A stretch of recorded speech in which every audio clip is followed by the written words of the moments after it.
He would have to learn a new geography. He would have to learn a new geography. Change the voice. Voice change করতে হবে, এটা active ভয়েসে আছে কেন? Subject হি আছে, would have two. এখানে main verb বলতে এখানে এই যে টু লার্নটা নন ফাইনাইট ভার্ব। তো এখানে এই ধরনের ভয়েস চেঞ্জ যখন করবে তখন তোমরা ভালো করে দেখো কীভাবে করবে।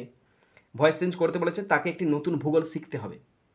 তো অবজেক্ট কোনটা? অবজেক্ট হচ্ছে এ নিউ জিওগ্রাফিটা অবজেক্ট। তাহলে এ নিউ জিওগ্রাফিটা প্রথমে লিখছি। A new geography, geography,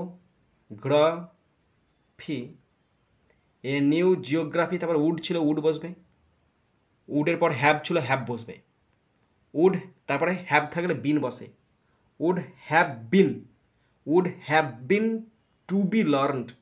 R to আছে তো টু এর পর একটা বি বসবে, তারপর V3 বসে লার্নড, LEARNT বা ইডি করতে পারো। লার্নড বাই হিম, হি ছিল হিম হবে। স্টপ। দেখো, আর new geography would have been to be learned. এই যে উড ছিল, হ্যাভের পর একটা বিন বসবে, নন ফাইনাইট ভাবটা হয় to be learned by him. তার দ্বারা একটা নতুন জিওগ্রাফি শিখতে হবে।